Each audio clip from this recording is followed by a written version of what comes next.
প্রিয় দর্শক, আপনাদের হাতে থাকা স্মার্টফোনটি আপনার শিশুর খেলনা কিংবা অনলাইনে অর্ডার করা আপনার পছন্দের পোশাক বা প্রযুক্তি পণ্য, একবার ভেবে দেখেছেন কি এগুলোর উৎস কোথায়?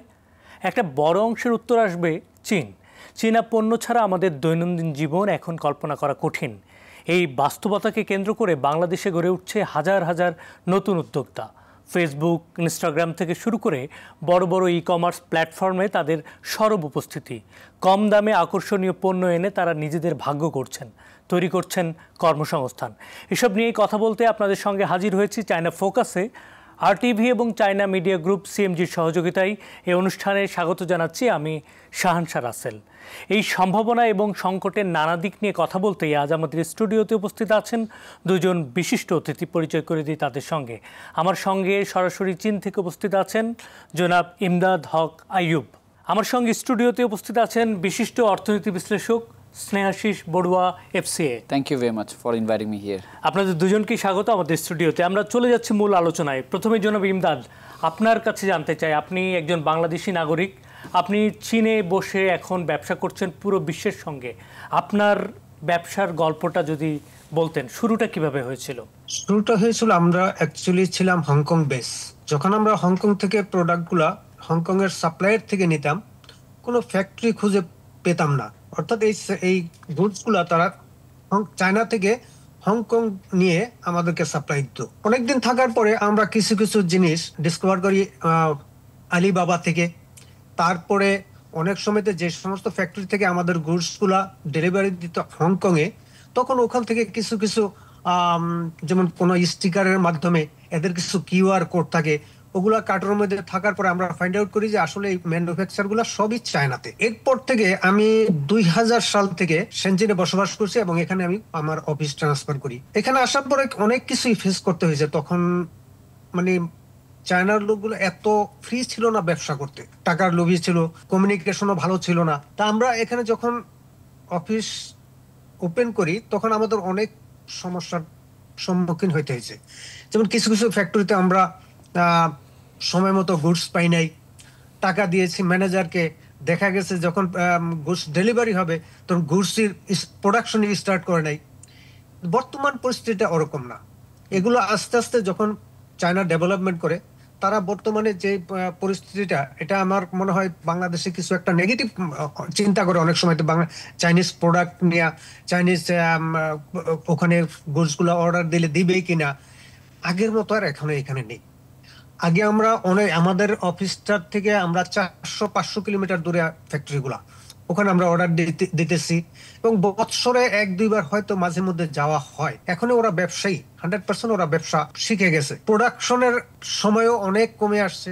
আগে যেমন একটা প্রোডাক্ট যেখানে 1 সপ্তাহ লাগতো, এখন 1-1.5 ঘন্টার মধ্যে প্রডিউস করে দিয়ে দিচ্ছে। তো প্রথম আমরা এই হ্যাচলগুলার অনেকগুলো সমস্যার পড়ছি, কিন্তু আস্তে আস্তে এগুলো এখন অনেকটাই সমাধানে চলে আসছে। জনাব ইমদাদ, আপনি বাংলাদেশ থেকে চীনে কখন গেলেন এবং চীনে কি উদ্দেশ্যে গিয়েছিলেন? ব্যবসার উদ্দেশ্যে নাকি পড়ালেখা বা অন্য কিছু করতে গিয়ে ব্যবসায়ী? না, আমি প্রথম হংকং বেস এবং হংকং আমি জব করতাম। অনেকদিন জব করার পরে এই এই এই প্রোডাক্টগুলোর উপরেই তখন ওখান থেকে আমি ব্যবসাটা শিখি।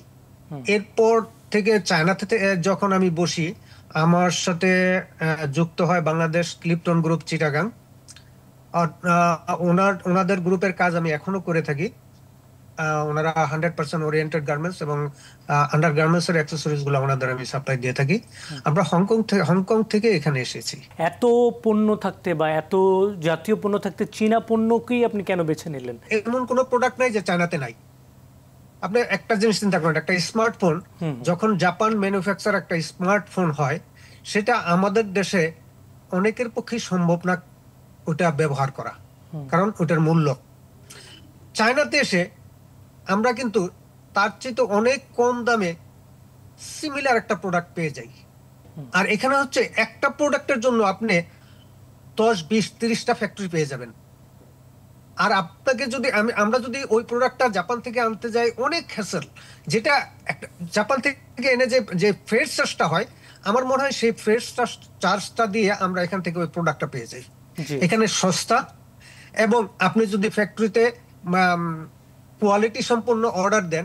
এখানেও একটা নেগেটিভ এই থাকে কি, বাংলাদেশের আমাদের যে চায়না প্রোডাক্ট বেশি দিন যায় না, কিন্তু এটা হচ্ছে আমাদের কারণেই। আমরা একটা অরিজিনাল প্রোডাক্ট এনে ফ্যাক্টরিতে প্রোভাইড করি যে আমার এটার সিমিলার বানিয়ে দাও। যখন সিমিলারে প্রাইস দেওয়া হয় তখন বলে আরেকটু লো কোয়ালিটিতে দাও, আরেকটু লো কোয়ালিটিতে, যতক্ষণ পর্যন্ত আমাদের মার্কেটটায় আমরা বিক্রি করতে পারবো বা সেল করার এই অ্যাবিলিটি থাকবে। ঠিক এই কারণেই ফ্যাক্টরিগুলা এ থেকে শুরু করে সি কোয়ালিটি সবই বানায়। আপনার হয়তো জানা আছে কিনা জানি না, এই আইফোন কিন্তু চায়নাতে হচ্ছে, যে আইফোন আমেরিকা, এটা কিন্তু চায়নাতে হচ্ছে। তাহলে এটা তো সম্ভব হচ্ছে।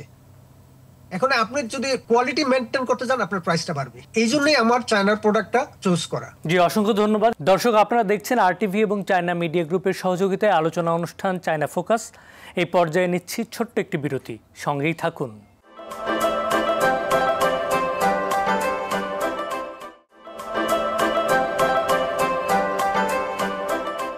দর্শক, আবারও আমন্ত্রণ চায়না ফোকাস অনুষ্ঠানে। বিরতির পর আমরা চলে যাচ্ছি আবারও আলোচনায়। আমরা যেটা নিয়ে কথা বলছিলাম, জনাব স্নেহাশিস বড়ুয়া, আপনার কাছে আসতে চাই যে আমরা একজন বাস্তব অভিজ্ঞতা শুনলাম একজন উদ্যোক্তার, এরকম অসংখ্য মানুষ চীনা পণ্যের উপর নির্ভর করে উদ্যোক্তা হচ্ছেন এবং নিজের ভাগ্য বদলাচ্ছেন। এটাকে আপনি কিভাবে দেখেন? যারা উদ্যোক্তা হচ্ছেন, বিশেষ করে স্টার্টআপ যে সমস্ত কোম্পানিগুলো আছে, তো তারা তো আসলে তো যে ব্যবসাগুলো হচ্ছে এটা তো অনেকটা ক্রিয়েটিভিটি দিয়ে বা ইনোভেশনের মাধ্যমে ব্যবসাটা করছেন। সো যখনই ব্যবসাটা করতে যান তখন স্বাভাবিক উনি যদি পণ্যের উপরে ব্যবসা করেন, মানে পণ্যকে কেন্দ্র করে যদি ব্যবসা করেন, এই পণ্যটার উৎপাদনস্থল কোথায়, তাহলে আপনি দেখবেন যদি একটু পেছনের দিকে যান, মেজরিটি প্রোডাক্টসগুলোই দেখবেন অরিজিনটা হচ্ছে চায়না, মানে মেড ইন চায়না। তো আলটিমেটলি গিয়ে যারা বিশেষ করে ক্ষুদ্র উদ্যোক্তা এবং মহিলাদের ক্ষেত্রে আপনি যদি দেখেন, ফেসবুকে ঢুকলেই দেখবেন এফ কমার্স, মানে আপনার যেটা ফেসবুক বেস কমার্স যেটা আছে, এটা কিন্তু অনেক মহিলাকে, যারা ধরেন ঘরে বসে আছেন, তাদেরকে কিন্তু একটা স্বাবলম্বী করে তোলার জন্য একটা কি প্ল্যাটফর্ম গড়ে তুলেছে।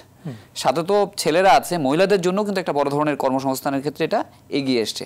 কারণ সবচেয়ে বড় জিনিস যেটা উনি বলেছেন এমদাদ সাহেব, যে সহজলভ্যতা। কারণ চাইনিজ প্রোডাক্টের এত বেশি পরিমাণে ভ্যারাইটি বা ভ্যারিয়েশনস আছে যে আপনি কি ধরনের প্রোডাক্ট চান, এবং এই প্রোডাক্টের উনি যেরকম বলেছেন এ থেকে সি, হয়তো অনেক ক্ষেত্রে বলবে এ থেকে জি, মানে এরকম টাইপসের কোয়ালিটির প্রোডাক্ট আছে। And then it depends on your capability, যে আপনি আসলে কি ধরনের প্রাইসের মধ্যে সেটা চান। তার মানে প্রাইসিংয়ের দিক দিয়েও পাচ্ছেন, প্রোডাক্টের ডাইভার্সিটি আছে, অ্যান্ড অ্যাক্সেসেবল। মানে বাংলাদেশ থেকে চায়নার দূরত্ব যদি চিন্তা করেন, যে বাংলাদেশের সাথে চায়নার যে ইকোনমিক রিলেশনশিপ আছে, চায়নাতে রেগুলার ফ্লাইট যাচ্ছে, ইম্পোর্ট হচ্ছে, সো এই সবগুলো মিলে আসলে এটা আমাদের যারা এই উদ্যোক্তা যারা আছেন, বিশেষ করে তরুণ উদ্যোক্তা, তাদেরকে অনেক দূর এগিয়ে নিচ্ছে বলে আমি মনে করি। জি, এর সঙ্গে আমাদের যথেষ্ট বাণিজ্যিক সম্পর্ক তৈরি হয়েছে এবং আমরা জানি যে আমরা চীন থেকে একটা বড় অংশ আমদানি করি, যদিও আমাদের রপ্তানির পরিমাণটা কম, ট্রেড ডিফিসিট আছে এখানে। তো আপনি চীন বাংলাদেশ বাণিজ্যের সম্পর্কটাকে কিভাবে দেখছেন এবং ভবিষ্যতে এটা কোন দিকে যাবে বলে আপনি ভাবছেন? স্ট্যাটিস্টিক্সই বলে যে বাংলাদেশের সাথে চায়নার রিলেশনশিপটা কি। তো আপনি যদি দেখেন যে আমাদের যে ট্রেড ডেফিসিটটা সবচেয়ে বেশি হচ্ছে কিন্তু চায়নার সাথে, এবং এটা ওভার $15 বিলিয়ন ইন এ ইয়ার আর কি, $15 বিলিয়ন অলরেডি ছাড়িয়ে গেছে। তাহলে দেখেন যে আমার সবচেয়ে বড় ট্রেড পার্টনার, মানে ইন টার্মস অফ আমার ইকোসিস্টেম বা সাপ্লাই চেইন। কারণ এই যে আপনি যখন শুরু করলেন যে আমরা কিন্তু সে মোবাইল ফোন থেকে শুরু করে খেলনা বা পোশাক যেটাই দেখি, যে কোনো না কোনোভাবে কিন্তু আমরা তার উপরে কি নির্ভরশীলতাটা রয়ে গেছে। তো এখন আসলে যে অবস্থায় আছে, যে ধরেন আমরা যেহেতু ট্রেড ডেফিসিট হচ্ছে, তার মানে আমাদের অনেকগুলো কারেন্সিস কিন্তু কোথায় চলে যাচ্ছে, চায়নাতে কিন্তু চলে যাচ্ছে। কারণ আমরা হয়তো এক্সপোর্ট করে টাকা আনছি, বা আমাদের যারা ওয়েজ আর্নার যারা আছে তারা অনেক কষ্ট করে বাংলাদেশে টাকাটা পাঠাচ্ছে, কিন্তু আলটিমেটলি গিয়ে এটা ইম্পোর্ট করতে গিয়ে আমাকে কোথায়, চায়নাতে কিন্তু ফরেন কারেন্সিটা পাঠিয়ে দিতে হচ্ছে। তাহলে আমরা যদি বাংলাদেশ চায়নার ইকোনমিক রিলেশনশিপ দেখি, তো প্রত্যেকটা সরকার, মানে সেটা আগের সরকার বলেন বা বর্তমান সরকার বলেন, প্রত্যেকেই আমি দেখেছি যে এই সম্পর্কটাকে অনেক গুরুত্বপূর্ণ দৃষ্টিভঙ্গিতে এটা দেখে থাকে। তো আমি মনে করি যে আপনি যেটা বলেছেন, যে আমরা যদি এই অর্থনৈতিক সম্পর্কটাকে সুদৃঢ় করতে চাই, একটা ব্যালেন্সড ওয়েতে বা সাস্টেনেবল ওয়েতে দেখতে চাই, তাহলে চায়না আমাদেরকে যে সুযোগটা করে দিয়েছে, চায়নাতে যদি আপনি এক্সপোর্ট করেন প্রায় 98% গুডস এটা ডিউটি ফ্রি অ্যাক্সেসিবিলিটি করে দিয়েছে। সো তার মানে এই ট্রেড ডেফিসিটটা কমানোর জন্য একটা সুযোগ কিন্তু চাইনিজ গভর্নমেন্ট আমাদেরকে করে দিয়েছে। তাহলে বাংলাদেশে আমাদের যারা উদ্যোক্তা আছেন, মানে আয়ুব ভাইয়ের মতো, বা বাংলাদেশে যারা ব্যবসা করছেন, তাদের কাজটা কী হবে? তাদের কাজ হচ্ছে আপনার চাইনিজ যে সমস্ত ডিমান্ডগুলো আছে, যেখানে চায়না আসলে অনেক কস্ট বেড়ে যাচ্ছে, তারা আর ওই দেশে কি এই প্রোডাক্টটা উৎপন্ন করতে পারছে না বা উৎপাদন করতে পারছে না, খরচ বেড়ে যাচ্ছে। তো এই প্রোডাক্টগুলো যদি আমরা বাংলাদেশ থেকে সাপ্লাই দিতে পারি, তাহলে বাংলাদেশ থেকে কিছু এক্সপোর্ট হবে। আর বাংলাদেশ থেকে যদি এক্সপোর্ট হয়, তাহলে আমাদের ট্রেড যে ডেফিসিটটা, এটাও কিন্তু কমে যাওয়ার সম্ভাবনা আছে বলে আমি মনে করি। জি জি জি, ধন্যবাদ। জনাব ইমদাদ, আপনার কাছে আসতে চাই, আসলে চীনের মার্কেটে বাংলাদেশের কোন কোন পণ্যগুলোকে চাহিদা তৈরি করা সম্ভব বা চীনের বাজার ধরে রাখার সুযোগ আছে? এবং এই সঙ্গে আমি জানতে চাচ্ছি যে আপনি যেহেতু বহুদিন ধরে ব্যবসা করছেন চীনে থেকেই, এবং চীনে থেকে আপনি বিশ্বের বিভিন্ন জায়গায় পণ্য সরবরাহ করছেন, চীনা সরবরাহকারীদের সঙ্গে কাজ করে আপনার অভিজ্ঞতা কেমন? গুণগত মান বা পেমেন্ট শিপিংয়ের ক্ষেত্রে পুরো প্রক্রিয়াটা আপনার কাছে কেমন মনে হয়েছে? আমি যখন ব্যবসাটা শুরু করি তখন এদের একটা সিস্টেম আছে, 30% deposit, 70% before delivery the goods. তো এখন আমার কিছু কিছু ফ্যাক্টরি আছে, প্রায় 15 বছর যাবত একই ফ্যাক্টরিতে কাজ করতেছি। ওই ফ্যাক্টরিতে মনে হয় আমার 5 বছরও একবার যাওয়া হয় না। সেই ক্ষেত্রে আমি যেহেতু গার্মেন্টস সেক্টরে আছি, ওরা এখন টোটালি স্টাডি করে নিয়েছে যে আমার গুডসগুলার কোয়ালিটি, ডেলিভারি টাইম, সমস্ত কিছু তাদের টোটালি মুখস্থ। সেই ক্ষেত্রে ওদের সাথে এখন আমার কোনো ধরনের ঝামেলা হচ্ছে না, এবং আমি বিশ্বের যেখানেই থাকি না কেন আমি নিশ্চিন্তায় তাদেরকে অর্ডারটা দিয়ে দিলে আমি জানি আমার ফরওয়ার্ডার ওখান থেকে, ফরওয়ার্ডারকে ইনফর্ম করে দিব, ফরওয়ার্ডার ওখান থেকে গুডসগুলি নিয়ে শিপমেন্ট করে দিবে। শুধু আমার ল্যাপটপটা থাকলে আমি সারা বিশ্বে যে কোনো জায়গা থেকে আমার অফিস আমি এখন কন্ট্রোল করতে পারি। আগে যেটা পারতাম না। আগে 400 কিলো থেকে দূরের থেকে গুডস ট্রাকে করে এনে আমাদের প্রভিন্স থেকে আবার হংকং পাঠাতে হতো, এরপর হংকং থেকে শিপমেন্ট হতো। এখনো কিছু নেই, এগুলো কিছু নেই। আমি যখন এটা শুরু করি চায়নাতে বসে, তখন আমি একটু ক্যাপিটালের সমস্যায় পড়ি। তো আমার সাপ্লায়ার গুলো এত সুন্দরভাবে আমাকে সহযোগিতা করছে। আমাদের এলসি টার্ম থাকে 90 ডেজ, এট সাইট 90 ডেজ। তারা আমাকে ক্রেডিট 90 ডেজ না, তারা বলতো 120 ডেজ তোমাকে দেবো, তুমি আমাদের গুডস নেওয়ার পরে তুমি এলসি পেমেন্ট ব্যাংকে তোমার পাওয়ার পরে আমাকে পেমেন্ট করবা। এই সুযোগ সুবিধাগুলো যেগুলো আগে কোনো মতে সম্ভবই না, কিন্তু বর্তমানে এগুলো অনেক সহজ। বর্তমানে যারা স্টুডেন্ট আছে, এখানে অনেক স্টুডেন্ট লেখাপড়া করে আর দেশে যাচ্ছে না, অন্য দেশে যাচ্ছে না, ডিগ্রি নিয়ে এখানে ভালো পজিশনে আছে, বিভিন্ন কোম্পানিগুলোতে ওনারা জব করতেছে। এবং আরেকটা জিনিস হচ্ছে, ছোট উদ্যোক্তা বাংলাদেশি যারা আছে, এটা আমরা আগেও করেছি, জেনারেল আইটেমে আমি যখন করেছি, আমার 5 লাখ টাকা আছে, ওনার 5 লাখ টাকা আছে, এরকম একটা টিম করে দিয়ে তাদেরকে একটা কন্টেনার গুডস পাঠাইছি বাংলাদেশে, যে এই একটা কন্টেনার 10 জনে করো, এখান থেকে ব্যবসা শুরু করো। তারা এখন ভালো আছে, এখন তারা নিজেরা এক কন্টেনার করতে পারতেছে। বর্তমানে আরেকটা জিনিস হচ্ছে, একটা ডোর টু ডোর ব্যবসা আছে বাংলাদেশের সাথে, যাদের এলসি করতে পারে না, ছোট ছোট দোকানদার, তারা এলসি করতে পারে না, তাদের এত এবিলিটি নাই, কিছু টাকা দিয়ে গুডস গুলো কিনে ওই ফরওয়ার্ডার যারা এই ব্যবসাগুলি করে, ডোর টু ডোর ব্যবসা, তারা এখানে কেজি হিসাবে এখান থেকে গুডস গুলা কালেক্ট করতেছে। তারা ঢাকা অফিসে গুডস গুলা পৌঁছানোর পরে যার যেই গুডস তাদেরকে খবর দিচ্ছে, ওই কেজি হিসাবে তাদের থেকে ওই পণ্যের ফ্রেড চার্জটা নিয়ে নিচ্ছে। এটা অনেক প্রচলিত বর্তমানে চায়নাতে। হ্যাঁ, এটা এবং বাংলাদেশেও বহু মানুষ এরকম ব্যবসার সঙ্গে জড়িত আছে। জি, আমি আসবো আপনার কাছে। দর্শক, আপনারা দেখছেন RTV এবং চায়না মিডিয়া গ্রুপের সহযোগিতায় আলোচনা অনুষ্ঠান চায়না ফোকাস। এই পর্যায়ে নিচ্ছি ছোট্ট একটি বিরতি, সঙ্গেই থাকুন।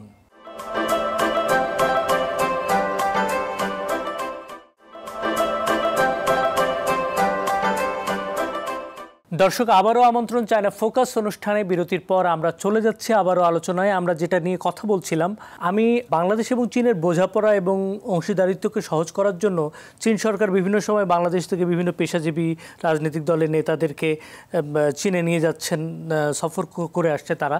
সম্প্রতি চীন সফর করেছে বাংলাদেশ জাতীয় নাগরিক পার্টি এনসিপির প্রতিনিধি দল।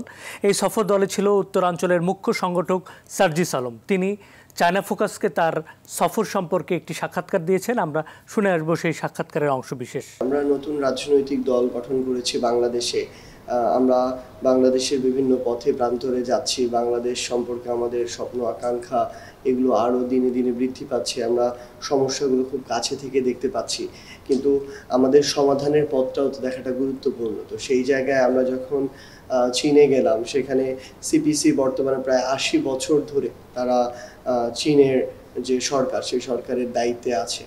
তো সেই জায়গায় তাদের যে উন্নয়ন, ডেভেলপমেন্ট, এগুলো নিজের চোখে দেখা, এরপর স্টেবিলিটি, স্থিতিশীলতা খুবই গুরুত্বপূর্ণ একটা রাষ্ট্রের উন্নয়নের জন্য। সেই বিষয়টা অবজার্ভ করা, জবাবদিহিতা, এই বিষয়টা কিভাবে তারা নিশ্চিত করে, কিভাবে তারা তাদের যে বিভিন্ন প্রদেশগুলো রয়েছে, ক্যাপিটাল সিটি থেকে শুরু করে, সেই জায়গাগুলোকে তারা উন্নতির দিকে নিয়ে গিয়েছে। অবকাঠামো উন্নয়নই শুধু উন্নয়ন না, সেখানে প্রযুক্তির প্রয়োজন, সেখানে শিক্ষার প্রয়োজন, এইরকম সামগ্রিক বিষয়গুলো একটা রাজনৈতিক দল হিসেবে যখন আমরা দেখি, তখন এগুলো আমাদের যে ভিশন কিংবা আমাদের যে চিন্তা, সেই চিন্তার একটা উৎকর্ষ তৈরি করে।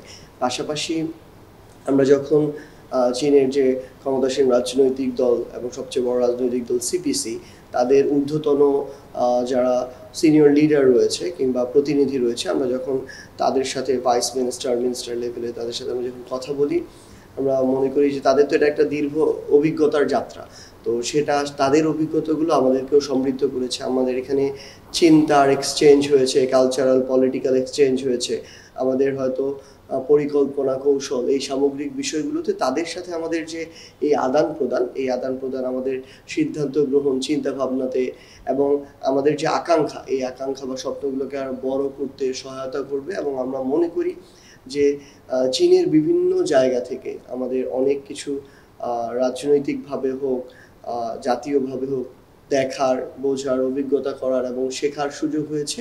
সেগুলো আমরা বাংলাদেশের প্রয়োজন অনুযায়ী, প্রেক্ষাপট অনুযায়ী আমরা কাজে লাগাতে পারবো, যেটা আমাদের রাজনৈতিক দল হিসেবে আমরা মনে করি যে আমাদেরকে এগিয়ে রাখবে। চীনের সাথে আমাদের এডুকেশন এক্সচেঞ্জ প্রোগ্রাম হতে পারে। আমরা এটা বলে এসেছি অলরেডি যে স্কলারশিপ যদি বেশি পরিমাণে আরও দেওয়া হয় গ্র্যাজুয়েশন লেভেলে, আন্ডারগ্রেডে, তাহলে এটা এই একটা কমিউনিটি যখন ধীরে ধীরে বিল্ড আপ হবে, তাদের অনেক শিক্ষা প্রতিষ্ঠান রয়েছে। অলরেডি আমরা জানি যে পুরো চীনে প্রায় 12,000-এর মতো বাংলাদেশি শিক্ষার্থী আছে, কিন্তু এই সংখ্যাটা আরও অনেক বেশি হতে পারে। চীন 140 কোটি মানুষের একটা দেশ।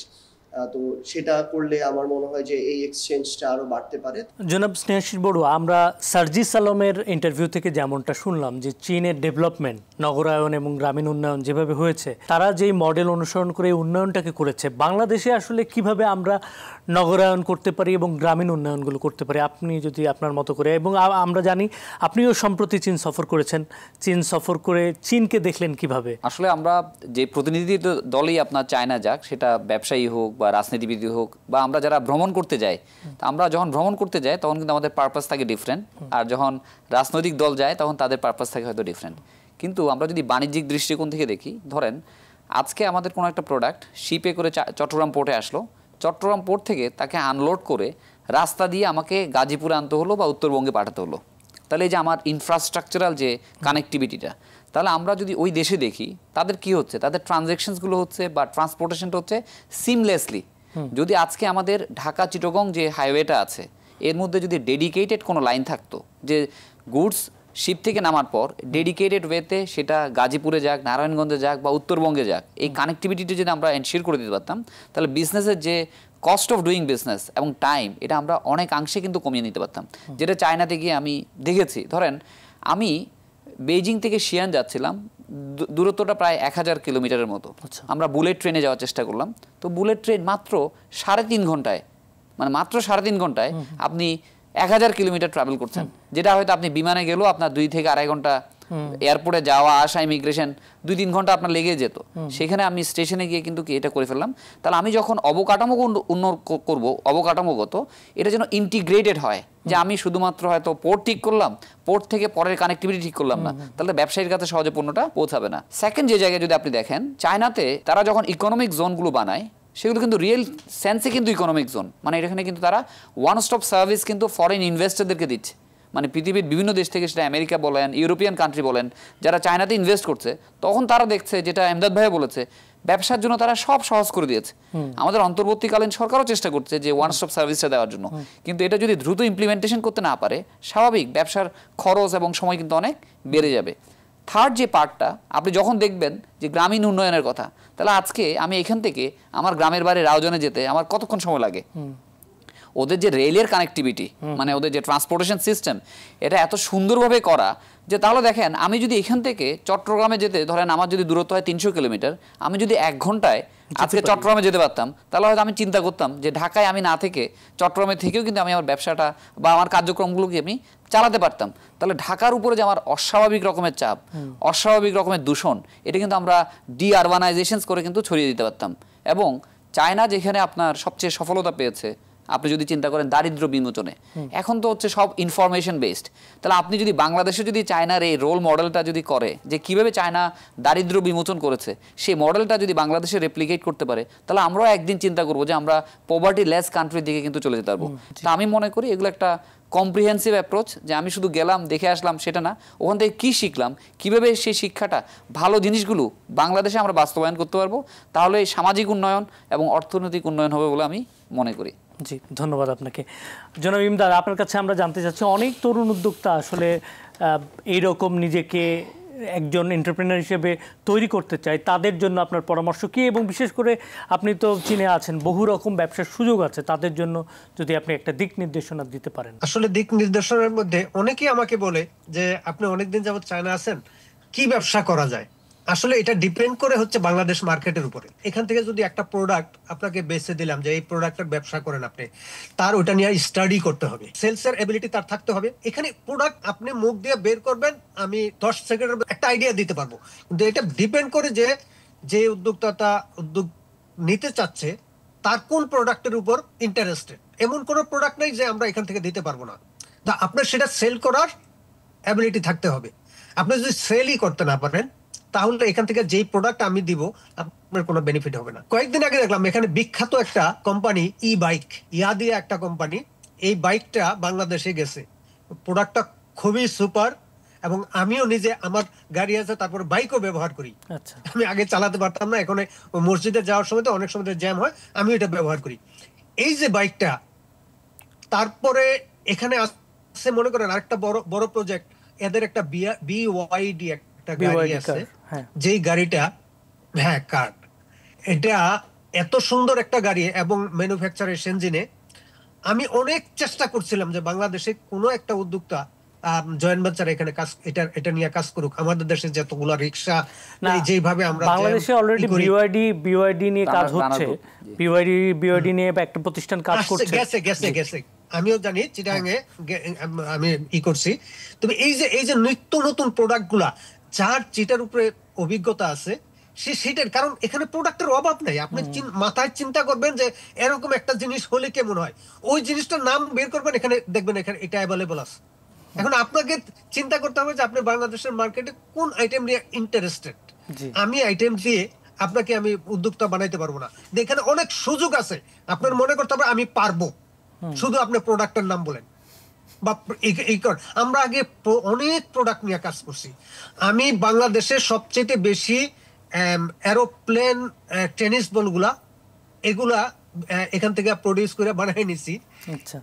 এখান থেকে বেলি রোড একজনকে দিতাম আর কি। হিউজ স্লিপার, এটা ক্যাঙ্গারু স্লিপার গুলো আমার হাতের। গ্যাস লাইটার, টোকাই গ্যাস লাইটার, যেটা জাপানের তৈরি, আমরা এখান থেকে প্রডিউস করে বাংলাদেশে সেল করতাম। তখন আমি জেনারেল আইটেম করতাম। এখানে ভাই কোন প্রোডাক্ট আপনি নাম বলবেন আর এখান থেকে পাবেন না, এটা হতে পারে না। সমস্ত নতুন উদ্যোক্তাদের জন্য এবং ইয়াং জেনারেশনের জন্য সবচেয়ে সুবর্ণ সুযোগ বর্তমানে চায়না ব্যবসা করার। যার শুধু সামান্য কিছু টাকা আছে সেও করতে পারবে। আমাদের মতো অনেকে এখানে আছে, যেমন আমি গার্মেন্টস সেক্টর ছাড়া এখন অন্য কোনো কাজ করি না, কিন্তু এখানে প্রচুর লোক আছে যে তার প্রোডাক্টটা হ্যান্ডেল করার মতো। সুপ্রিয় দর্শক, আজকের মতো এই পর্যন্তই। আবারও দেখা হবে আগামী সপ্তাহে নতুন কোনো বিষয় নিয়ে। সে পর্যন্ত সবার জন্য শুভকামনা। শুভরাত্রি।